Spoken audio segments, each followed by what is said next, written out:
हरियाणा की हर अपडेट के लिए बेल आइकन दबाएं और सब्सक्राइब करें STV हरियाणा न्यूज। नमस्कार, प्राइम टाइम डिबेट में आपका स्वागत है। आपके साथ मैं हूं खालिद हसन। किसान आंदोलन को 28 दिन हो गए हैं, लेकिन कोई समाधान अभी तक नहीं निकला है। किसान जो है वो पीछे हटने को तैयार नहीं है। किसानों ने केंद्र की तरफ से भेजी गई चिट्ठी का जवाब देते हुए साफ कहा कि वो संशोधन पर मानने वाले नहीं है। जब तक कानून रद्द नहीं होंगे वे आंदोलन खत्म नहीं करेंगे।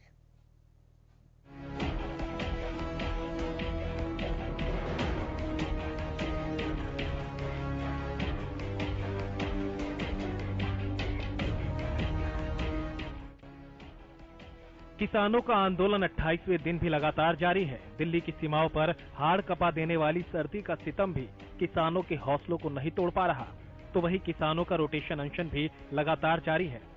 किसानों ने ठाना हुआ है कि वे तीनों कृषि कानूनों को रद्द कराए बिना आंदोलन से पीछे हटने वाले नहीं। किसानों को लगातार मिलता समर्थन उनके इरादों को और मजबूत कर रहा है। कुछ किसान संगठन सिंघू और टीकरी बॉर्डर पर पहुंचकर किसानों को समर्थन दे रहे हैं, तो कुछ अपने जिलों से ही किसानों के साथ होने की हुंकार भर रहे हैं। इस बीच किसान संगठनों ने सरकार की उस चिट्ठी का भी जवाब दिया, जिसमें केंद्र सरकार की तरफ से बातचीत के लिए समय मांगा गया था। किसानों ने साफ कर दिया कि वे संशोधन के लिए तैयार नहीं है, वे कानूनों को रद्द कराए बिना मानने वाले नहीं। किसानों ने साफ कहा कि सरकार आग से ना खेले। उनका कहना है कि लिखित में प्रस्ताव चाहिए, तभी आगे बातचीत होगी। किसान आंदोलन को लेकर केंद्रीय कृषि मंत्री नरेंद्र सिंह तोमर ने बुधवार को फिर प्रेस कॉन्फ्रेंस की और एक बार फिर कहा कि आंदोलन को खत्म करने का रास्ता बातचीत से ही निकल सकता है। वो समझें, उसके प्रावधानों को समझें, और अगर उन्हें कोई आपत्ति है तो जरूर सरकार को अवगत कराएं। सरकार किसान की हर समस्या पर विचार करने के लिए खुले मन से तैयार है, और मुझे आशा है कि हम लोग समाधान की दिशा में बहुत ईमानदारी पूर्वक बढ़ेंगे और रास्ता निकलेगा, क्योंकि इतिहास इस बात का साक्षी है। आंदोलन कितना ही पुराना हो, कितना ही प्रबल हो, लेकिन आंदोलन का समापन और आंदोलन को मंजिल तक पहुंचना यह वार्ता के माध्यम से ही होता है। इतना ही नहीं, नरेंद्र सिंह तोमर ने यह भी कहा कि अधिकांश लोग किसान बिलों के समर्थन में हैं। एक तरफ तो किसानों का आंदोलन, दूसरी तरफ बुधवार को राष्ट्रीय किसान दिवस। इसे विडंबना ही कहिए कि जिस धरती पुत्र के सम्मान में किसान दिवस मनाया जाता है, वो ही किसान अपने घरों से दूर दिल्ली की सड़कों पर बैठा है। कृषि कानूनों के खिलाफ मोर्चा खोले बैठे किसानों ने टीकरी बॉर्डर पर अर्धनग्न होकर प्रदर्शन किया। किसानों का ये अर्धनग्न प्रदर्शन टीकरी बॉर्डर के बाईपास तक किया गया। किसानों ने इस दौरान साफ किया कि सड़कों पर आंदोलन करने वाले किसान हैं, आतंकवादी या खालिस्तानी नहीं।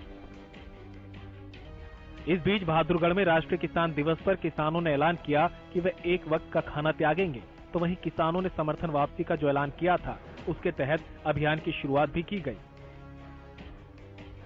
गुहला चीका में भी 3 कृषि कानूनों के विरोध में किसान दिवस पर किसानों ने उपवास किया। इस दौरान किसान रिलायंस पेट्रोल पंप के सामने धरने पर बैठे और सरकार के खिलाफ नारेबाजी की, साथ ही प्रदर्शन भी किया। सिर्फ गुहला चीका ही नहीं, कैथल में भी किसानों ने प्रदर्शन करते हुए तितरम मोड़ बाईपास पर बने रिलायंस पेट्रोल पंप के बाहर धरना दिया। इस दौरान जो भी ग्राहक पेट्रोल पंप पर पेट्रोल या डीजल लेने पहुंचे, उनसे भी किसानों ने पेट्रोल न लेने की अपील की। इंदिरी में भी किसान आंदोलन के समर्थन में भारी संख्या में किसान अनाज मंडी में इकट्ठा हुए। किसान आंदोलन को लेकर रणनीति बनाई गई। भारतीय किसान यूनियन के हल्का प्रधान ने बताया कि किसान पीछे नहीं हटेंगे, भले ही कितना समय लग जाए। उन्होंने बताया कि जो किसान प्रदर्शन पर हैं, उनके 6 महीने के लिए राशन इकट्ठा कर लिया गया है। तो वहीं सिरसा में भी कृषि कानूनों को लेकर किसानों में भारी रोष देखा गया। यहाँ शहीद भगत सिंह स्टेडियम में धरने पर बैठे किसानों ने बिजली मंत्री रणजीत सिंह के पुतले की शव यात्रा निकाली और भूमन शाह चौक पर पहुंचकर जमकर नारेबाजी करते हुए पुतला फूंका। साथ ही किसानों ने कहा कि 25 से 27 दिसंबर तक सभी टोल नाकों को फ्री कराएंगे। रमेश रणजीत चौटाले का पुतला फूका गया है, उसको भी अभी भी टाइम है, क्योंकि ये किसान है जो बहुत सॉफ्ट हार्टेड होता है, ये अभी भी माफ कर देगा। इसलिए ये अपनी गद्दी का लाल छोड़ के अपने ताऊ देवीलाल को अपने आप का अगर वंश मानते हैं तो ये किसानी के साथ आए। और किसान आंदोलन को 28 दिन हो गए हैं, लेकिन आंदोलन के खत्म होने का कोई समाधान निकलता नहीं दिख रहा। न सरकार पीछे हटने को तैयार है, न ही किसान, जिसके बाद सवाल ये उठने लगा है कि आखिर इस आंदोलन का समाधान कब तक निकलेगा। Bureau report, Haryana news.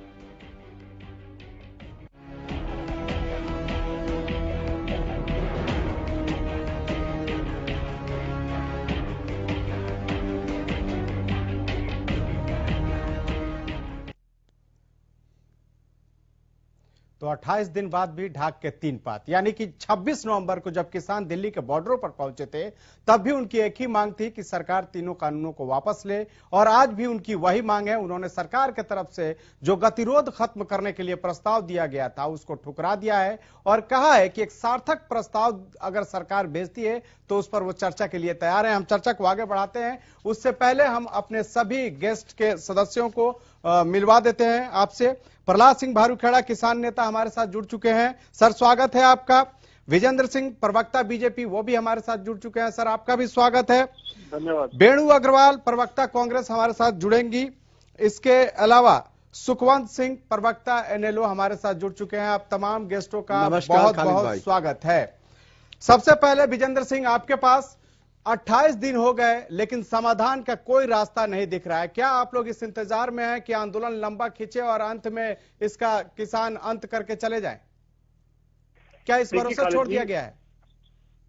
Khalid जी, देखिए, भारत सरकार ने तो 5-6 दौर की जो वार्ता है उसके माध्यम से किसान भाइयों की जो मांगे थी, उनके जो सुझाव थे, और उन्होंने जो तीनों कृषि कानूनों के अंदर उनकी तरफ से जो कहा गया था कि ये हम मांग करते हैं, इस तरह का प्रावधान इसमें होना चाहिए, वो सभी प्रावधानों का एक प्रारूप बनाकर किसान भाइयों को सरकार ने अपनी तरफ से एक समझौता, एक मसौदा बना के पूरा भेजा था। लेकिन किसानों ने तो उसे ठुकरा दिया है सर। अब वो किसानों ने तो साफ कहा है कि एमएसपी पर कोई स्पष्ट सरकार की तरफ से कोई प्रस्ताव ही नहीं है, जिस पे जवाब देना ही उचित नहीं है। खालिद जी, आप तो कम से कम उसको पढ़ लेते कि एमएसपी के ऊपर लिखित में गारंटी देने कहाँ लिखित में गारंटी है सर?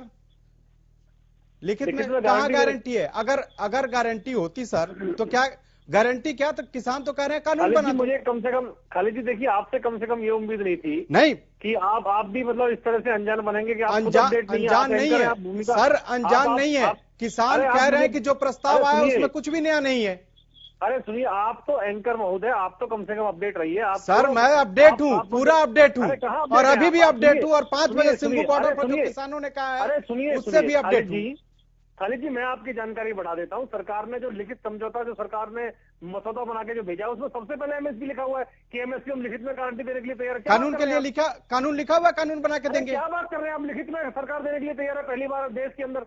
अगर पहली बार देश के अंदर कोई सरकार, विवाद कहाँ है सर? यही तो मांग रहे हैं। क्या बात कर रहे हैं आप? यही तो मांग रहे हैं कि लिखित में कानून बना के दे दो। आप कह रहे हो विचार करेंगे। अरे आपको एंकर की भूमिका में आप बिना अपडेट हुए बैठ गए क्या? ड्राफ्ट देखने नहीं, मैं आपसे वही तो। अरे आप मुझे बताइए, क्या सरकार ने लिखित में एमएसपी की गारंटी दिया है, नहीं दिया, ये बताइए मुझे। प्रस्ताव दिया है, लिखित में कोई गारंटी नहीं दिया, और प्रस्ताव पर अभी चर्चा होगा, विचार करेगी सरकार, ये बात बोला गया है। अरे सुनिए, तो क्या इसके लिए संसद का सत्र बुलाएंगे आप लोग? अरे सुनिए महोदय, सुनिए, संसद सत्र बुलाएंगे क्या अगर गारंटी दिया आपने तो?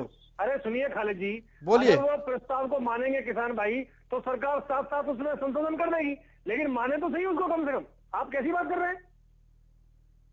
ठीक है, आप ये बताइए, सरकार ने प्रस्ताव भेजा है किसान भाइयों को कि ठीक है, मैं किसान नेता से रिएक्शन ले लेता हूं ना। प्रहलाद जी कह रहे हैं, विजेंद्र जी, कि सरकार ने आप लोग को लिखित प्रस्ताव दिया है, बावजूद इसके आप लोग तैयार क्यों नहीं हो रहे हैं एमएसपी को लेकर? सरकार जो है वो चालाकी कर रही है, और सरकार जो है वो साफ मन से बात नहीं कर रही है। सरकार तिकड़मबाजियां कर रही है। हमारी सरकार के साथ पहले भी बातचीत हुई और सभी कानूनों के ऊपर एक के ऊपर डिस्कस हुआ, चर्चा हुई। अब सरकार ने पहले प्रपोजल भेजा, वो हमने खारिज किया। अब सरकार ने दोबारा जो भेजा है, उसमें आज हमारी मीटिंग थी ऑल इंडिया की, उसके ऊपर फिर चर्चा हुई। उसमें हमने सिर्फ जवाब दिया सरकार को कि ये जो बातचीत है जो हम करना चाहते हैं, सरकार ये दिखाना चाह रही है कि हम बातचीत करना, सरकार बातचीत करना चाहती है, किसान बातचीत नहीं करना चाहते, लेकिन ये सच्चाई नहीं है। असल में सरकार जो है वो बातों में उलझा रही है, और जो मेन बात है उसके ऊपर नहीं आ रही है सरकार। हम कह रहे हैं कि ये जो 3 कानून है, इन 3 कानूनों को निरस्त किया जाए, इससे कम कोई बात नहीं होगी। और एमएसपी खरीद गारंटी कानून बनाया जाए, इसके ऊपर ये चर्चा नहीं करते हैं बिल्कुल भी। ये नई चीजें और लेके आए, बिजली बिल जो है 2020 लेके आए हैं, उसके ऊपर भी वो आया था, उसपे भी हमने जवाब दिया कि होना चाहिए। दूसरा जो है पराली का जो किसान जो जलाते हैं जैसे, उसके ऊपर 1 करोड़ रुपए का जुर्माना, 5 साल तक की सजा का प्रावधान कर दिया गया है। हमने सरकार से पूछा है कि आप ये चीजें किसके लिए लेके आ रहे हो? आप ये बार बार कह रहे हो ये जो कानून है, आप अखबारों के अंदर चिट्ठी अपनी छपवा रहे हो और मीडिया के माध्यम से जो ये प्रचार किया जा रहा है। हमने जब सरकार से हमारे जो सवाल है उनके एक भी जवाब इनके पास नहीं है, किसी के पास, कि आप आवश्यक वस्तु अधिनियम कानून, इससे जमाखोरी को छूट देके किसका भला करना चाहते हो? आपको क्या जरूरत क्या है इन कंपनियों को कृषि क्षेत्र के अंदर कॉर्पोरेट घरानों को घुसेने की क्या जरूरत है?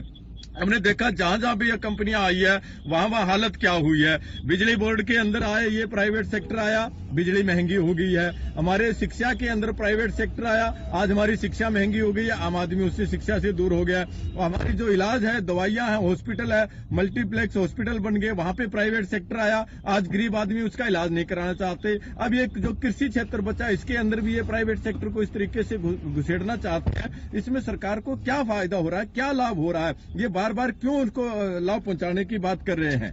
ठीक है, वेणु अग्रवाल जी कांग्रेस प्रवक्ता भी हमारे साथ जुड़ चुकी हैं। मैम, आपका स्वागत है। लेकिन एक सवाल है कि जिस तरह से बीजेपी कह रही है कि एक तरह से एमएसपी हम लिखित में देने के लिए तैयार हैं, फिर भी किसान भाई नहीं मान रहे, क्या ये सत्य है कि लिखित मिलने के बाद भी तैयार नहीं हो रहे हैं? और इसमें क्या विपक्ष की भी कोई भूमिका है?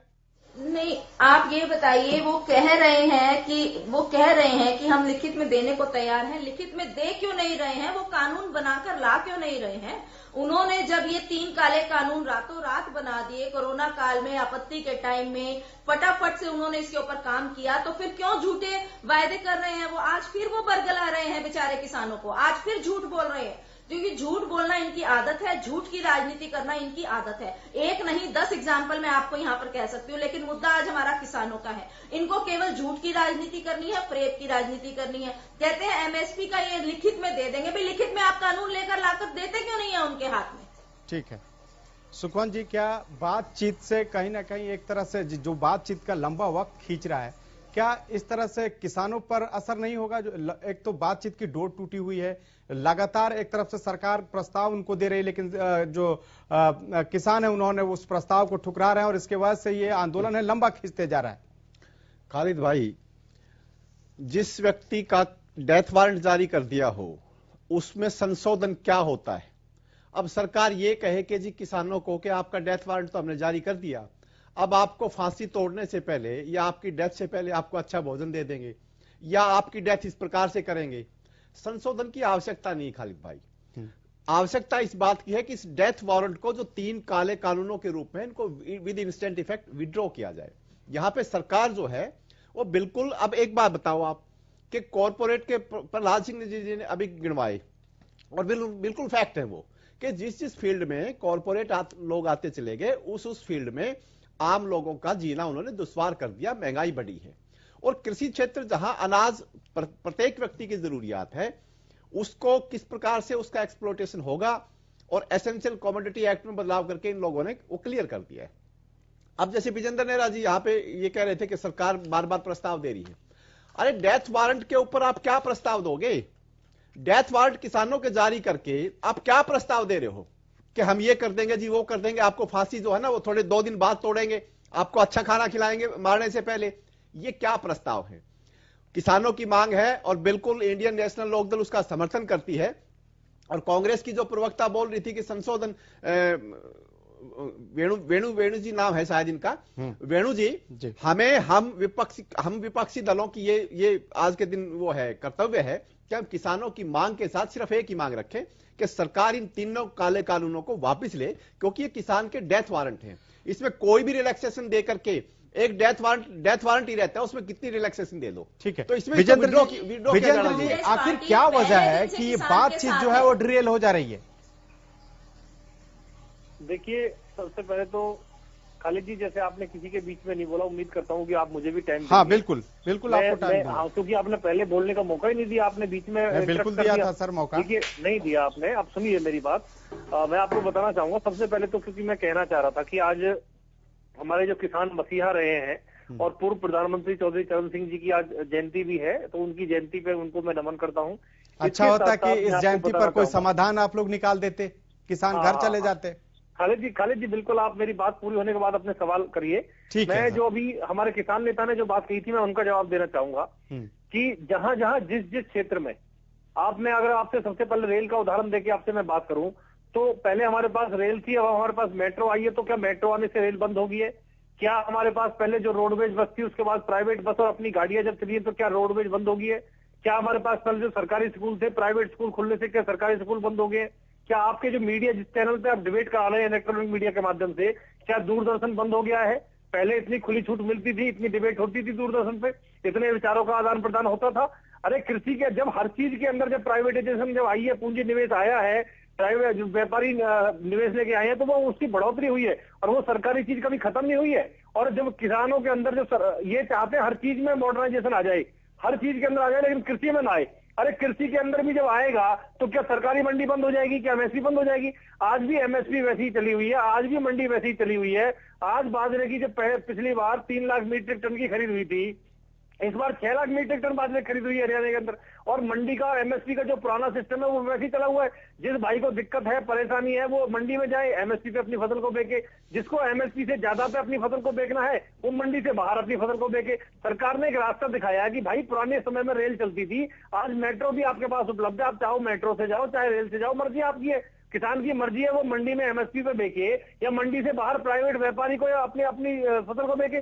और बाहर अगर वो बेचेगा तो निश्चित रूप से खालिद जी ज्यादा रेट में जब उसको दाम मिलेगा तभी तो वो बेचेगा, कम में क्यों बेचेगा? और जो कांग्रेस पार्टी सवाल कर रही है खालिद जी, 2019 के लोकसभा के मैनिफेस्टो में इन्होंने खुद ये कहा है कि हम भी इन्हीं प्रावधानों को करेंगे। हुड्डा कमेटी की जो रिपोर्ट थी, जब हुड्डा कमेटी की रिपोर्ट आई थी, उन्होंने भी इन्हीं प्रावधानों को करने के लिए बोला है। ठीक है, मैं बोलूं सुनिए, हाँ, स्वामीनाथन आयोग की जो रिपोर्ट थी उसमें भी ये कहा था किसान को खुला बाजार मिलना चाहिए, डायरेक्ट मार्केटिंग करने का मौका मिलना चाहिए। तो हम तो वही कह रहे हैं। और पिछले 25-30 साल में, खालिद जी सुनिए, पिछले 25-30 साल में जो सुधार कृषि क्षेत्र के अंदर होने चाहिए थे, उन सुधारों को माननीय प्रधानमंत्री नरेंद्र मोदी जी ने किया है। तो किसानों को तो इसको स्वागत करना चाहिए। और खालिद जी मैं एक चीज और कहना चाहूंगा, आपसे 30 सेकंड में खत्म करूंगा जल्दी से। पूरे देश के अंदर, खालिद जी सुनिए, पूरे देश के अंदर लगभग 600 किसान संगठन काम करते हैं, जिसमें से 40-50 किसान संगठन विरोध कर रहे हैं और ज्यादातर किसान संगठन इसका समर्थन कर रहे हैं। रोज केंद्रीय कृषि मंत्री जी से मिलकर उनका धन्यवाद कर रहे हैं। तो हमें दोनों पक्षों को देखना है, हमें उनको भी देखना है जो विरोध कर रहे हैं, हमें उनको भी देखना है जो समर्थन कर रहे हैं। इसलिए हम कह रहे हैं संशोधन कराइए, हम संशोधन करने के लिए तैयार हैं। जो आप कहेंगे वो करेंगे, लेकिन कृषि कानून रद्द नहीं होंगे। सर जो कहेंगे सारी बिंदुओं पर ही आपत्ति है किसान संगठनों का, तो फिर संशोधन करेंगे तो बचेगा क्या उसमें? अगर कोई गाड़ी हो उसमें कह दे कि चक्का भी निकाल दो, स्टीयरिंग भी निकाल दो, फिर बचेगा क्या उसमें? सर सर मेरा एक सवाल ये था, आपने अभी कांग्रेस का जिक्र किया और कहा कि 2019 और 2014 के मैनिफेस्टो में उन्होंने अपना इस बिल को लेकर एक तरह से अपना उसमें लिखा हुआ था, लेकिन 2012 में आप लोगों ने क्या कहा था? क्या जरूरत है प्राइवेट मंडियां बनाने की? आप लोगों ने भी तो कहा था लोकसभा में कि जो आड़ती है वो किसानों के एटीएम है, फिर उस एटीएम को क्यों तोड़ना चाहते हैं?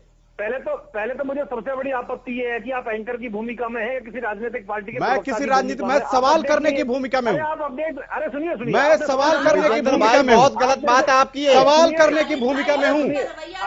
मैं आपकी बात याद दिला रहा हूँ, मैं कहाँ कुछ कह रहा हूँ आपको, मैं तो बात दिला रहा हूँ जो आपका स्टैंड था 2012 में। बात सुनिए भाई, मेरी बात, मैं आपसे खालिद जी ये कह रहा हूँ कि आप खुद अपडेट लिए। कहाँ है सरकार ने हम प्राइवेट मंडी बना रहे हैं? भाई मेरे, आप कैसी बात कर रहे हैं करोगे? ये क्या है? अपडेट नहीं है भाई मेरे को, ये क्या है? हमने अभी आप तीनों कृषि कानून में डर क्यों रहे किसान? कौन से कृषि कानून? डर क्यों रहे किसान? फिर मैं आपको नाम बता देता हूँ, वाणिज्य ठीक है, और व्यापार सुखवंत जी, हमने कहा है क्या? सुखवंत जी जवाब दीजिए। हमने जो विजेंद्र भाई सुन ले, आप विजेंद्र भाई सुन ले, ठीक है, अरे सुन ले आप मुझे बताइए, नहीं तीनों कृषि कानून बताइए जी। अब बीजेपी के प्रवक्ताओं की यही समस्या होती है कि उनको बोलने की कुछ है नहीं, बेवजह इतना देर मौका दिया है, इतना देर मौका दिया, आप सुखवंत जी बोलेंगे। खालिद जी आप खुद अपडेट नहीं है।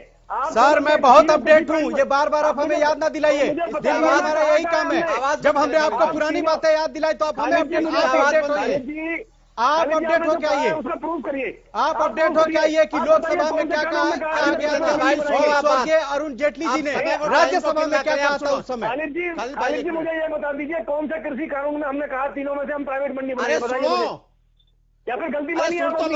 आप बाहर अपने मंडी भाई लोगों को भाई- दे तो रहे हैं ना, कह रहे हैं कि जिसको मन करे वो बाहर बेचे। क्या कह रहे ये हैं? क्या अरे मतलब बाहर है? फिर मंडियां- ये क्या अरे मतलब खालिद है? भाई, खालिद भाई मेरी बात सुनिए। पहले अब क्या मैं बाहर वही नहीं कह रहा हूं बिकते थे? कि आपने पहले फिर से कह रहा अनाज हूं, बाहर नहीं बिकते थे क्या?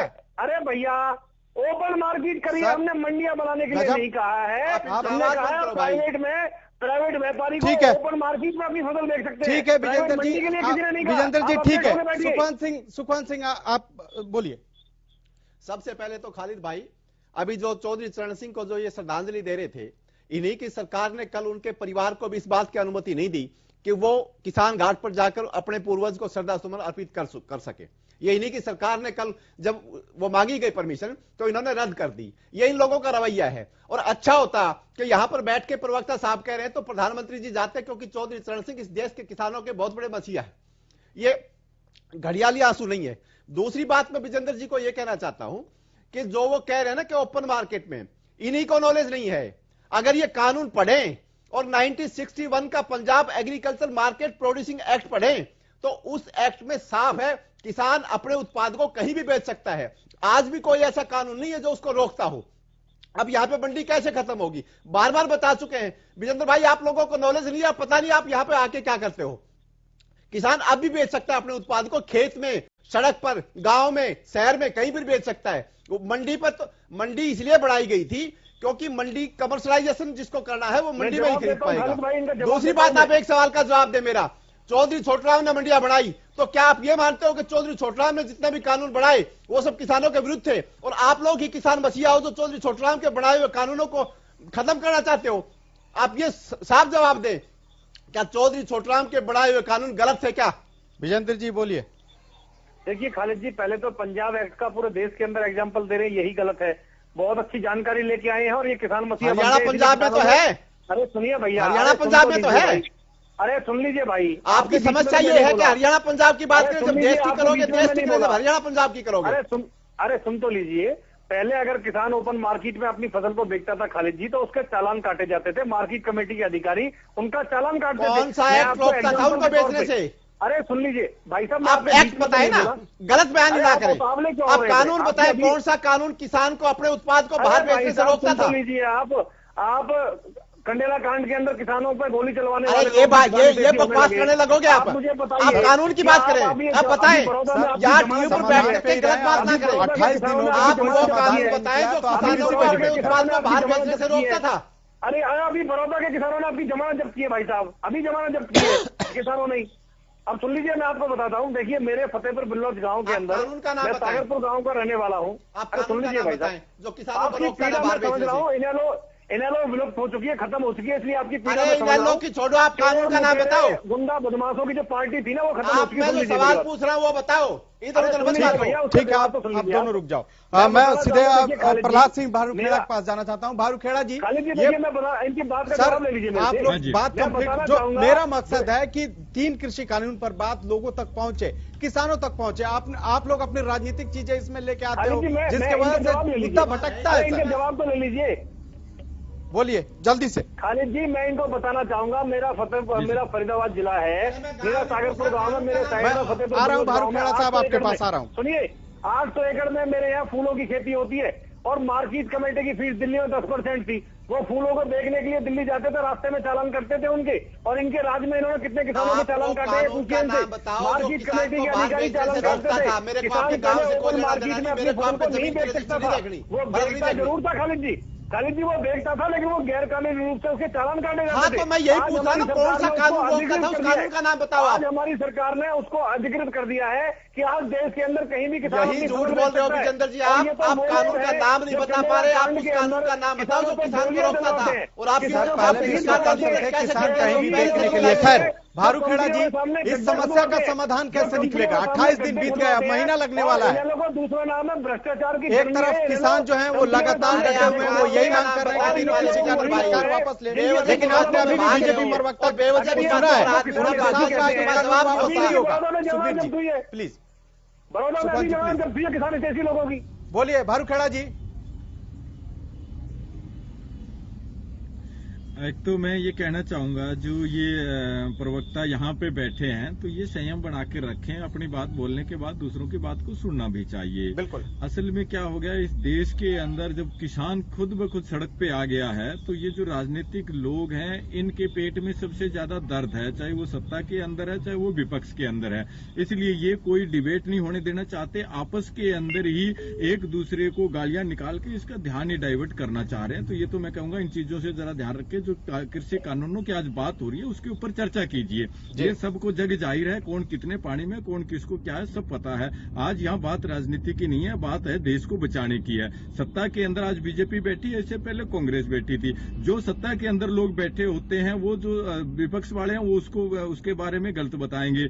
जैसे ये कांग्रेस एफडीआई लेके आ रही थी तब बीजेपी वाले कह रहे थे एफडीआई आते ही पूरा देश बर्बाद हो जाएगा, एफडीआई का विरोध कर रहे थे। और जैसे ही बीजेपी सत्ता में आई तो एफडीआई ये 100% ले आए, जो वो 49% लेके आ रही थी कांग्रेस, ये 100% ले आए। इनको सत्ता में आते ही एफडीआई के फायदे गिनाने लग गए, पहले ये नुकसान बता रहे थे एफडीआई के। तो इसी तरीके से जो ये कानून आज लेके आए हैं, ये कानूनों की जो नींव रखी गई है वो 1990 में रखी गई थी और धीरे धीरे करके इन्होंने हर सेक्टर के अंदर जो है प्राइवेट सेक्टर को घुसेड़ दिया, जो सरकारी तंत्र यहाँ हमारा जो था उसके अंदर। और आज ये जो प्राइवेट जो सेक्टर आ गया है, ये प्राइवेट सेक्टर का काम होता है मुनाफा कमाना और सरकार का काम होता है वेलफेयर का काम, कि वो लोगों की सुविधा के लिए काम करेगी सरकार, कि कहाँ कहाँ किस को क्या चीजों की जरूरत है। और सरकार के पास जो टैक्स आता है उसे जनता के हित में लगाना होता है, उसकी शिक्षा के लिए लगाना होता है, उसके इलाज के लिए लगाना होता है, उसकी खेती के लिए, उसकी पढ़ाई के लिए, इन चीजों के लिए खर्च करने होते हैं पैसे, देश की सुरक्षा के लिए खर्च। लेकिन प्राइवेट जो सेक्टर आता है वो अपना मुनाफा करके अपनी जेब भरने का काम करता है, वो कभी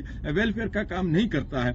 इसलिए आज ये प्राइवेट ठीक है भारू खेड़ा जी, हमें एक ब्रेक के लिए रुकना होगा, लेकिन आपने जो सवाल उठाए हैं हम आने के बाद से कांग्रेस प्रवक्ता बेड़ू जी से जरूर इस पर हम रिएक्शन लेना चाहेंगे, लेकिन हमें यहां पर एक छोटे से ब्रेक के लिए रुकना होगा। तो लगातार हम चर्चा कर रहे हैं कि संशोधन से नहीं होगा समाधान, इस कानून को वापस लेना होगा। लगातार किसान यही मांग कर रहे हैं और सरकार इस तरह की कोई संकेत नहीं दे रही है। हम लगातार इस पर चर्चा कर रहे हैं और हमारे साथ अभी बेणु अग्रवाल जी हैं, किसान नेता ने जिस तरह से सवाल उठाया, उन्होंने कहा कि सत्ता में जब पार्टी होती है तो कुछ और नीति होती है, जब सत्ता से बाहर जाती है तो कुछ और नीति होती है।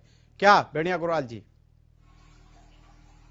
पहले मैं अपने जो बीजेपी के प्रवक्ता भाई हैं उनको एक बार कहना चाहूंगी कि जिस तरह से इनकी पार्टी लोकतंत्र की हत्या करती आई है, आज भी ये यहाँ पर मंच पर बैठकर सबसे पहले हमारे एंकर साहब के साथ एक तो बदतमीजी कर रहे हैं कि आप एंकर हैं या उनकी तरफ हैं।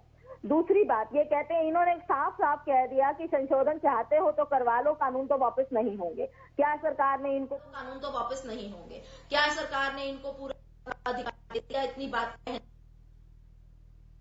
आपको मालूम होगा कि निगम के चुनाव चल रहे हैं और जिसके चलते कल हमारे माननीय मुख्यमंत्री खट्टर साहब अंबाला आए, लेकिन किसानों ने के अंदर रोष है, उन्होंने उसका प्रदर्शन किया, उन्होंने काले झंडे दिखाए, तो रात को उनके ऊपर हत्या का केस दर्ज करवा दिया गया। यानी लोकतंत्र की हत्या करना इनका काम हो गया है। कोई आराम से अपनी आवाज नहीं उठा सकता, कोई किसी भी तरह का विरोध शांतिपूर्ण प्रकट नहीं कर सकता। ये उसके ऊपर अत्याचार पर अत्याचार कर देते हैं। और जैसा कि आपने देखा कि जब किसान आंदोलन के लिए यहाँ से रवाना हुए, इन लोगों ने उनके ऊपर इतनी सर्दी में पानी की बौछारें की। आप देखिए क्या कुछ नहीं इन्होंने अत्याचार उनके ऊपर किया। और आज भी क्या उन मेरे भाई किसान सर्दी की रातों में, विजेंद्र जी आते हैं हम आपके पास, सर्द रातों में वो लोग जवाब लेंगे, बैठे हैं और जवाब लेंगे आपसे। इतने क्रूर हमारी ये सरकार है कि इनका दिल नहीं पिघलता। एक दिन रात को आप बाहर आकर बिताइए, अपने आलीशान महलों से बाहर आप आइए, आपको पता चलेगा क्या आंदोलन होता है और क्या उन पर बीत रही है। जी मेरा सवाल ले लीजिए। ठीक है, जरूर जरूर जरूर। हाँ मैडम, मेरे एक सवाल का जवाब देंगी आप? जी कहिए। हाँ मैडम, मेरा एक बड़ा विनम्र निवेदन आपसे एक सवाल मैं करता हूँ कि आपके कैप्टन अमरिंदर जी पंजाब के अंदर कह रहे हैं कि हमने इन तीनों कृषि कानूनों को जो केंद्र ने बनाए हैं रद्दी की टोकरी में डाल दिया, इनको पंजाब में रद्द कर दिया और पंजाब की विधानसभा में एक नया एमएसपी की गारंटी का कानून बना दिया। जब आपने इनको तीनों कृषि कानूनों को पंजाब में रद्दी कर दिया तो फिर पंजाब के लोग किस लिए आंदोलन कर रहे हैं? एक तो ये सवाल है मेरा। दूसरा, एसवाईएल का जो पानी 2004 में भी आपकी जब पंजाब में कांग्रेस सरकार थी उस समय आपने रद्द कर दिया था। आप एसवाईएल का पानी हरियाणा को क्यों नहीं दिला रहे हैं? आज आपके कैप्टन सर, ये मुद्दे से भटक रहे हैं हम लोग। कैप्टन साहब से SYL के पानी के लिए क्यों मुझे बात लगता नहीं है कर कि रहे? मुद्दे से भटक रहे हैं। नहीं मुद्दा नहीं आ रहा, अभी मुद्दे से नहीं भटक रहे। मुद्दा 3 कृषि कानून का है, उसका भी मेरे पास जवाब है। पंजाब कृषि कानून को लेकर भी जवाब है और SYL का भी है। कृषि कानूनों की मैं बात कर रहा हूँ, मैडम से जवाब तो ले लीजिए। आप इस आंदोलन को कमजोर करना ये चाहते हैं। इस तरह से आप मैडम जवाब नहीं है क्या लोग इस आपके तरह पास? से आप जबरदस्ती मैडम, किसानों 3 को कृषि ऐसी कानून पर बात हो रही है। SYL पे अभी हम बात नहीं कर रहे हैं, जब करेंगे तो जरूर। जिस दिन SYL पे आपने उपवास किया था, हमने बात की थी। जवाब दीजिए मैडम। आपसे मांग की थी, तब तो आप ये कानून उनको देते। मैडम प्लीज मेरे सवालों का जवाब तो दीजिए, आप तो भाग रही है सवालों से मैडम। है कि ये आपके हित में ये है, आप हित में कांग्रेस है, बीजेपी मत कीजिए ना, मुद्दा किसानों का है। मैं जवाब दूं खालिद भाई? 1 मिनट, मुद्दा किसानों का है। भारू खेड़ा जी, क्या लगता है कि जब भी डिबेट होता है कांग्रेस बीजेपी और राजनीतिक बातें घुसाकर कहीं ना कहीं इस जो आंदोलन है उसको भटकाने की कोशिश की जाती है? मैंने किसानों से अलग कोई बात पूछी है कि मैं कह रहा हूँ कि पंजाब में लागू नहीं है कानून, तो किस बात का विरोध? सर, पंजाब में लागू कैसे होगा? राज्यपाल महोदय ने वहाँ मंजूरी नहीं दी है। नीति रही है। जब मंजूरी देते जो नया कानून बना था तभी जाके होता। खालिद जी आप कांग्रेस के प्रवक्ता, मैंने आपसे मैं आपको तो याद दिला रहा हूँ सर, अरे तो जब राज्यपाल परमिशन देंगे तभी तो होगा। खालिद जी आप तो कांग्रेस के प्रवक्ता नहीं है, मैंने कांग्रेस की प्रवक्ता से पूछा है। मैं तो अभी सवाल ले रहा था ना, अभी मैं सवाल ले रहा था किसान नेता। आप बीच में फिर बोलने लगे, इनके जो मुझे मजबूरन बोलना भी जो बातें करते हैं समझ नहीं आता। अभी इन्होंने SYL को लेकर हरियाणा के अंदर प्रोग्राम रखे, क्या ये वक्त SYL का है? प्रोग्रामों में गए नहीं और बहुत बड़ी संख्या के अंदर किसानों ने आके इनका घेराव कर दिया। इनका प्रोग्राम उनको बीच में छोड़ के भागना पड़ा। इनको यह समझ तो अक्ल आ जानी चाहिए थी कि आज जो लोग हैं वो SYL की बात नहीं कर रहे, आज बात कर रहे हैं कि ये जो 3 कृषि कानून है इन कानूनों को रद्द करने की बात है और MSP खरीद गारंटी कानून बनाने की बात है। उसके ऊपर बात ना करके ये आपस के अंदर डिबेट को या दूसरा माहौल जो मीडिया के माध्यम से या समाज के अंदर अगर आप SYL की बात कर रहे हैं तो 2016 में आपके पक्ष में कभी कुछ बता 2017 में आंदोलन को सरकार थी पंजाब में, डिजाइन करना चाहते हैं, इस आंदोलन में खराबी करना चाहते हैं, लेकिन देश की जनता उसके बाद 6 साल भी आप राज्य में रह रही है और ये आंदोलन पीसफुल इस तरीके से चलता रहेगा।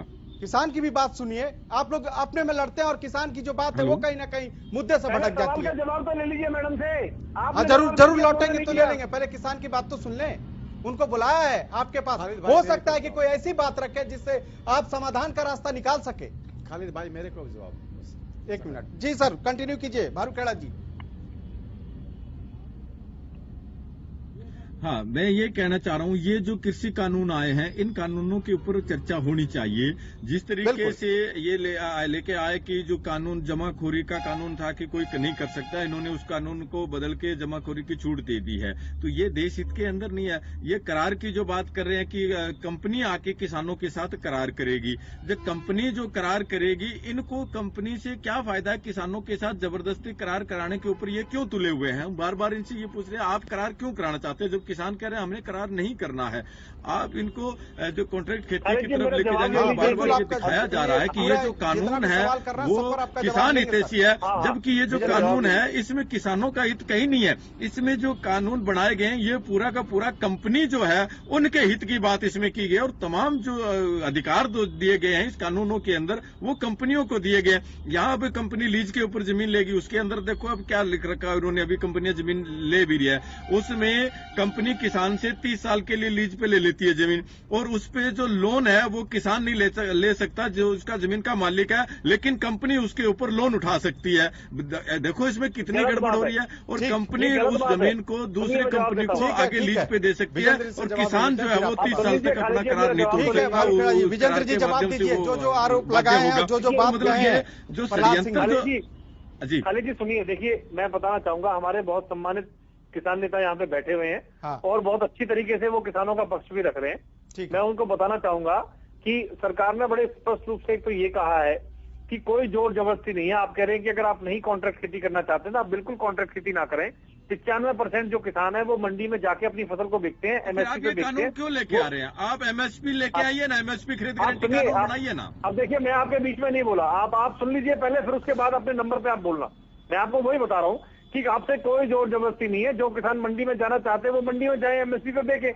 जो डायरेक्ट मार्केटिंग करने वाले किसान हैं, जो FPO बना करके खेती करते हैं, जो प्रगतिशील किसान है, ऐसे 5% किसान पूरे देश भर के अंदर है, वो इस कृषि कानूनों का सबसे ज्यादा लाभ उठाना चाहते हैं, वो बाहर एमएसपी से अधिक पे अपनी फसल को बेचना चाहते हैं, तो उनको बाहर बेचने दीजिए, आप मंडी में बेचिए, आपसे कोई जरूरत नहीं है। आप कॉन्ट्रैक्ट फार्मिंग बिल्कुल मत करिए, आपसे किसने बोला करिए, बिल्कुल ना करें कॉन्ट्रैक्ट फार्मिंग। जो कॉन्ट्रैक्ट फार्मिंग करना चाहते हैं उनको करने दीजिए। और देखिए, दूसरा मैं आपको बताना चाहूंगा, जो आपने बात की जमीन की, सरकार ने जो लिखित समझौता भेजा, या तो आप उसको पढ़ के नहीं आए हैं, उसमें बड़ा स्पष्ट रूप से लिखा हुआ है कि जो समझौता है वो फसल का होगा, जमीन का नहीं होगा। सुनिए, जो समझौता है एग्रीमेंट के अंदर, कॉन्ट्रैक्ट फार्मिंग के अंदर, वो फसल का समझौता होगा, जमीन का नहीं होगा, और व्यापारी जमीन पर लोन नहीं ले सकता। ये बड़ा स्पष्ट रूप से लिखित में दिया है।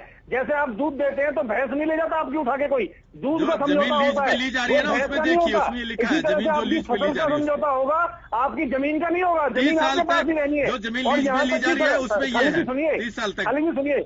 सुन लीजिए, और जहां तक कि ये भी है कि अगर 3 महीने के अंदर मान लीजिए पॉली फार्मिंग करी है किसान के खेत में उसने, या अन्य संसाधन लगाए, अगर 3 महीने तक वो अपने संसाधन को नहीं हटाता व्यापारी, तो 3 महीने के बाद में वो भी किसान का हो जाएगा। यहां तक सरकार ने सोचा है। ये आपके ऊपर छोड़ दिया है कि आप कॉन्ट्रैक्ट फार्मिंग करें या मंडी में जाके बेचें, कॉन्ट्रैक्ट फार्मिंग फसल को बोने से पहले करें या कॉन्ट्रैक्ट फार्मिंग फसल पकने के बाद करें। और कॉन्ट्रैक्ट फार्मिंग के बाद आपने जो एसडीएम वाली जो विकल्प था, आपने बोला था हमें कोर्ट जाने का अधिकार दिया जाए, सरकार ने वो भी आपको दे दिया है।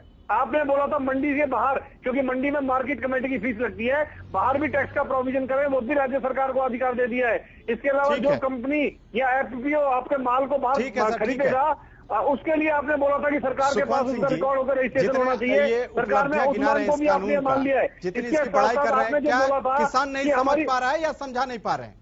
अगर इतनी ही इसमें खूबियां हैं तो किसान क्यों नहीं समझ पा रहे हैं? खालिद भाई, मैंने एक शब्द में मैं कह रहा हूं कि ये डेथ वारंट है, और डेथ वारंट में क्या खूबी हो सकती है वो हम सब समझते हैं।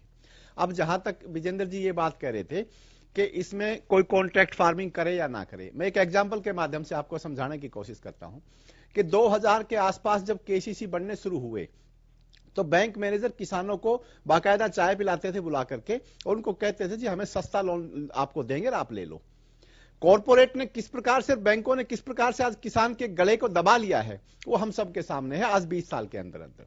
ये कानून, ये कह रहे हैं ना कॉन्ट्रैक्ट फार्मिंग और प्रगतिशील, जो एक शब्द इन्होंने जोड़ा, वो प्रगतिशील किसान कौन है और किन लोग, उन प्रगतिशील किसानों ने इनको कब कहा कि आप इस प्रकार के कानून लेकर के आओ? अब इनको किसी ने कहा नहीं, अपने आप कॉर्पोरेट के कहने से इन्होंने कानून बना लिए, और ये किसान के गले को साफ दबाना चाहते हैं। जब किसान मांग ही नहीं कर रहा, जब किसान मांग ये कर रहा कि आप इन कानूनों को रद्द करिए, तो वो कौन लोग हैं जिनके इशारे पे ये इन कानूनों को लेके आ रहे हैं? खालिद भाई, साफ है, 2 व्यक्ति, अदानी और अंबानी, जिनके इशारे पर ये पूरी सरकार चलती है। प्राइम मिनिस्टर जी जिनके इशारे पर हर काम करते हैं, उन्हीं के इशारे पर ये कानून लाए जा रहे हैं ताकि किसानों की गर्दन को दबाया जा सके। अब इसमें एक चीज और देखें आप, जो मंडी में आड़ती की बात है, यानी कि छोटे छोटे आड़तियों को खत्म करके और बड़े आड़ती अडानी और अंबानी को पूरा देश सौंप देना है इन्होंने, उसका व्यापारीकरण, उसमें कॉन्ट्रैक्ट फार्मिंग के साथ जमीन पर उनका अधिकार, सब कुछ उनको सौंप देना है। विजेंद्र जी ने एक बात दूध की कही, मैं विजेंद्र जी आपके एग्जाम्पल को यहां पे कोट करता हूं। अब दूध किसी ने खरीदने के लिए कॉन्ट्रैक्ट कर लिया और उसने आपको पैसे दे दिए, कल वो दूध की क्वालिटी पर सवाल करेगा।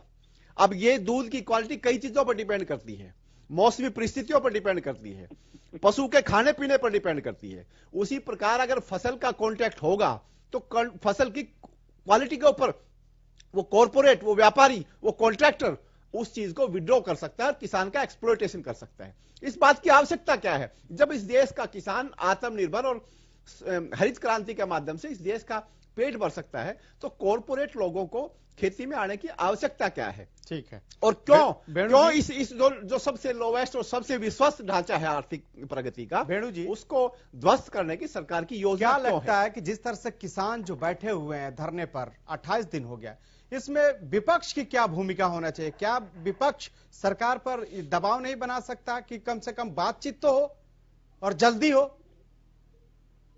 जी, विपक्ष बिल्कुल किसान कि सिर्फ विपक्ष जो है वो ट्विटर के माध्यम से ही किसानों का समर्थन करता रहेगा? के साथ है मेरे भाई, हम किसान के ही पुत्र हैं और हम किसान के साथ खड़े हैं और हम पूरा दबाव बना रहे हैं। हर तरह के आंदोलन में हम आपके साथ हैं। हमारी टीम अगर आप लोग वहाँ पर, हम बहुत आपके इससे सहमत हैं कि आप हमें वहाँ मंच नहीं देते हैं, बहुत अच्छी बात है।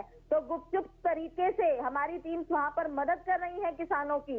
आप देखिएगा कि यूथ कांग्रेस, एनएसयूआई, यानी बीजेपी ने जो आरोप लगाया है कि विपक्ष उसका उकसा रहा है इस आंदोलन को, तो इस हिसाब से तो सही है। बताइए, टीवी पे बैठ के मान रही है। कानून आप लाए, अब तो मेरे बात अच्छे लग रहे होंगे विजेंद्र जी आपको। आपके अगेंस्ट नहीं, बात अच्छे की बात नहीं, आप ताकि जी बोलिए बोलिए, कंटिन्यू कीजिए बेनू जी, कंटिन्यू कीजिए। जी, मैं यही कह रही हूँ कि कानून आप लेकर आए, किसान आपके अगेंस्ट धरने पर बैठे, कांग्रेस उनके साथ खड़ी है क्योंकि किसान हितैषी है, तो कांग्रेस कैसे उनको बहका रही है? हमें ये नहीं समझ आता। बहका तो आप रहे हैं कि बार बार जब वो कह रहे हैं कि कानून वापस लो, आप संशोधन के नाम पर उनको बरगला देते हैं। भाई क्या वो ठीक है, कुछ किसान मेरा भाई अनपढ़ होगा, लेकिन कुछ किसान मेरा भाई अनपढ़ होगा, लेकिन कुछ किसान भाई तो वहां पर बहुत बहुत पढ़े लिखे हैं। तो क्या वो लोग इस बात को नहीं समझते? आप उसको जबरदस्ती थोप रहे हैं कि भाई वो कहते हैं जी रसगुल्ला खाओ, मुझे रसगुल्ला नहीं चाहिए। नहीं नहीं, आप उनके मुंह में रसगुल्ला ठूसेंगे कि भाई आपको तो खाना ही पड़ेगा क्योंकि हम लेकर आए हैं। तो वही हालात आपने वहां किसानों का किया हुआ है। जवाब दीजिए विजेंद्र जी। देखिए, एक तो खालिद जी, मैं बताना चाहूंगा, जिस तरह से इन्होंने किसानों को अनपढ़ कहा है, मेरे को बहुत आपत्ति है इस चीज पे। मैं भी किसान हूँ, गाँव में रहता हूँ, एक छोटा सा किसान हूँ। तो किसान आज पढ़ा लिखा है, बहुत समझदार है। आपत्ति आंदोलन को अंत होना चाहिए, उसका समाधान करना चाहिए। और कांग्रेस की शुरू से संस्कृति रही है कांग्रेस की कि वो किसानों का हमेशा अपमान करते रहे। अरे सुन लीजिए मैडम, अरे मैडम सुन लीजिए, अभी आपने कहा, अभी आपने कहा, सुन लीजिए मैडम। अरे मैडम सुन लीजिए, सुन तो लीजिए मैडम। चलिए पहले आप बोल लीजिए मैडम। आप वहां जाकर देखिएगा, मेरे बहुत से किसान भाई अनपढ़ भी होंगे, लेकिन मेरे बहुत से किसान भाई वहां पर बहुत आपसे और मुझसे कहीं गुना ज्यादा पढ़े लिखे भी होंगे।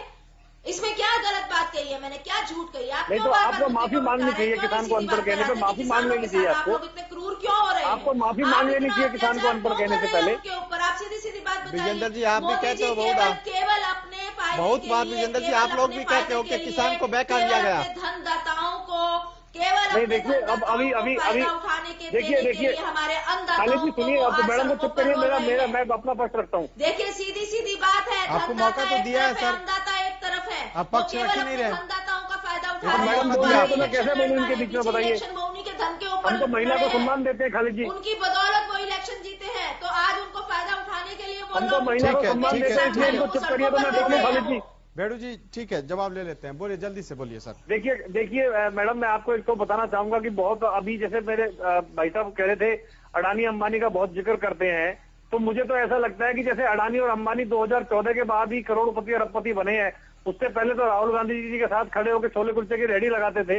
इनको पता नहीं है, वो तो पहले से ही करोड़पति अरबपति लोग हैं। और देखिए मैं इनको बताना चाहूंगा एक तो खालिद जी देखिए मैं बताना चाहूंगा, अडानी को जो पहला ठेका है वो 2004 में कांग्रेस पार्टी की सरकार ने पंजाब में दिया था एफसीआई के गोदामों के लिए। ये तो खुद तो इन्होंने बनाया अडानी अंबानी को, ये आरोप लगाते हैं भारतीय जनता पार्टी पे। और जहां तक बात है, देखिए ये अपने जो कही हुई बातें हैं उनसे पीछे भाग रहे हैं, आज किसानों को ये बरगलाने का काम कर रहे हैं। क्लियर इन्होंने 2019 के मैनिफेस्टो में लिखा हुआ है कि यही कृषि सुधार लेके आएंगे। हुड्डा कमेटी की रिपोर्ट यही कहती है। दीपेंद्र हुड्डा जी लोकसभा में पीछे नहीं जाते ना, कांग्रेस और बीजेपी दोनों एक कहते हैं। और इनकी पंजाब की सरकार, इनकी मध्य प्रदेश में जो सरकार थी, और हुड्डा जी खुद भूपेंद्र सिंह हुड्डा जी ये कहते हैं खालिद जी, विजेंद्र जी कह रहे हैं अभी 10 दिन पहले 15 दिन पहले हुड्डा जी तो उस पे आप क्या कहना चाहिए? मैं भाई मैं कह चुका हूं कि तो डेथ वारंट है, डेथ वारंट कैसे वेलफेयर में हो सकता है? और विजेंद्र जी कह रहे हैं कि कांग्रेस ने लेकर के आए। मैं निश्चित रूप से इनकी इस बात से सहमत हूं कि किसान को मारने के लिए कांग्रेस और बीजेपी दोनों ने एक तरह से व्यवहार किया है। अदरवाइज 70 साल के दौरान जब आजादी के बाद किसान आज तक आजाद नहीं हो पाया, वो आर्थिक रूप से आज भी गुलामी में जकड़ा हुआ है। ठीक है, तो इन दोनों की कारस्तानी है ये। भारू खेड़ा जी क्या होना चाहिए, क्योंकि 28 दिनों से किसान बैठे हुए हैं और आप लोग यही चाहते हैं कि तीनों कृषि कानून वापस हो, लेकिन सरकार का जो रुख है, और आज खुद विजेंद्र जी ने भी अभी कहा है कि कानून वापस नहीं होगा, ऐसे में क्या समाधान होगा? क्या ऐसे ही किसान बैठे रहेंगे? किसान हम तो पहले से ही जब ये कानून आए शुरू दिन से विरोध कर रहे और मेंटली प्रिपेयर होके आए हैं। 6 महीने का राशन पानी लेके हम घर से चले थे। हमें इस चीज का पूरा पता था कि ये जो मामला है इतना जल्दी हल होने वाला नहीं है, क्योंकि सरकार बहुत एक अड़ियल रुख अपनाए हुए हैं और अडानी अंबानी और जो बड़े पूंजीपति हैं उनके साथ मिलके इन्होंने बहुत बड़ा जो ये गेम खेला है उसको लेके हमें पूरा एकदम लड़ाई को पूरी तैयारी करके हम आए हैं। ये टाइम चाहे लग जाए, हमें भी लगता है कि टाइम थोड़ा लंबा लग सकता है। इस आंदोलन को लंबा खींच रही है सरकार बातचीत बार बार करके इस तरीके से, लेकिन हमें इस चीज से फर्क नहीं पड़ने वाला है। हमें फर्क पड़ रहा है कि ये अगर कानून देश के अंदर रहे लागू तो ये देश निश्चित रूप से गुलाम हो जाएगा, और इस देश को गुलाम होने से बचाने के लिए यहाँ चाहे 6 महीने लग जाए, साल लग जाए, इस बात की हमें चिंता नहीं है। हम इन कानूनों को निरस्त करवा के ही घरों को लौटेंगे, उससे पहले हम घरों को लौटने वाले नहीं है। ये जो कह रहे हैं कानून वापस नहीं होंगे, आज ये सुन ले बीजेपी के जो प्रवक्ता है और लिख ले, नोट कर ले, ये आंदोलन इन कानूनों को निरस्त करवा के ही खत्म होगा, उससे पहले ये आंदोलन खत्म नहीं होगा। और ये बीजेपी के जो लोग हैं ये किसी भी गांव के अंदर जाके दिखा दे, आज इनकी हालत ये बन गई है। ये किसी गांव के अंदर नहीं घुस सकते हैं। पूरे देश के अंदर इतना बड़ा विरोध हो रहा है क्योंकि हर आदमी को ये समझ आ गई है कि ये जो कानून आए हैं इसके ऊपर चर्चा करने की बजाय ये जो लोग हैं विपक्ष पार्टी के हैं चाहे ये सत्ता के लोग हैं, ये इसको दूसरे मामलों में उलझाना चाहते हैं, डिबेट को और कहीं लेके जा रहे हैं। और प्रचार इस तरीके का जो किया जा रहा है वो तमाम देश की जनता आज एक एक बात को इसके ऊपर समझ चुके हैं। तो अब इसके ऊपर चर्चा होनी चाहिए। ये कानून है और इसके ऊपर इनके नेता है, इनके आका जो है उनके साथ विस्तार से चर्चा हो चुकी है। इनके पास किसी का कोई ठोस जवाब नहीं है। तब ये एक मिथ्या प्रचार जो किया। हाँ जी ठीक है, आपका सवाल हम ले लेते हैं। एक तरफ जो आपने कहा कि कानून वापस नहीं होगा, भारू खेड़ा जी कह रहे हैं कि हम बगैर कानून वापस किए यहां से जाएंगे नहीं। अड़ा कौन है, सरकार या किसान? देखिए खालिद जी, पहले तो मैं बताऊं कि सरकार ने तो बड़े खुले मन से ये कहा है कि किसान भाइयों का स्वागत है, वो आए, बिंदुवार बताएं कि कौन कौन से बिंदु पर उनको दिक्कत है, परेशानी, जल्दी से जवाब दीजिएगा, समय की कमी है। जहां जहां उनको आपत्ति है खालिद जी, सरकार ने बिल्कुल कहा है कि उसमें संशोधन करने के लिए हम तैयार हैं। और मैं बताना चाहूंगा रास्ता रोक के बैठने का कोई समाधान नहीं है। सर्दी बहुत ज्यादा है, हम भी किसान हैं, हम निवेदन करते हैं किसान भाइयों से कि वो सरकार के साथ वार्ता में आए और सरकार उनकी सभी बातों को मानने के लिए पूरी तरह से तैयार है। खालिद जी 98,000 करोड़ रुपए का नुकसान हो चुका है इस आंदोलन के कारण। वक्त की कमी है, प्लीज कराइए जरा। हाँ, जल्दी से। आपके चैनल के माध्यम से अपने किसान भाइयों के जज्बे को, उनके जोश को सलाम करती हूँ, सैल्यूट करती हूँ और उन्हें कहती हूँ कि कांग्रेस सदा उनके साथ खड़ी है। सुखवंत जी जल्दी से 10 सेकंड। खालिद भाई, सरकार को ये कानून जो डेथ वारंट पे है उनको वापस ले लेना चाहिए और किसान इसको वापस करे किए बगैर, निरस्त किए बगैर वापस नहीं जाएगा। इंडियन नेशनल लोकदल किसानों के साथ है और बीजेपी को ये करने पड़ेंगे और हम करवा देंगे। ठीक है, आप तमाम गेस्ट हमारे साथ जुड़े, इसके लिए आपका बहुत बहुत शुक्रिया। तो एक तरफ सीधे जो सरकार के तरफ से जो संकेत हैं वो ये है कि कानून वापस नहीं लिए जाएंगे, लेकिन जो किसान हैं वो इस पे डटे हुए हैं कि जब तक तीनों कानून वापस नहीं होगा तब तक वो वापस नहीं उठेंगे। ऐसे में सवाल ये है कि समाधान कब होगा, क्योंकि 28 दिन बीत गए और वही ढाक के 3 पात, क्योंकि 26 नवंबर को जो स्थिति थी आज भी वही स्थिति है, क्योंकि बातचीत का रास्ता अभी तक निकला नहीं है। इस खास पेशकश में बस इतना ही, मुझे दीजिए इजाजत। आप देखते रहिए हरियाणा न्यूज।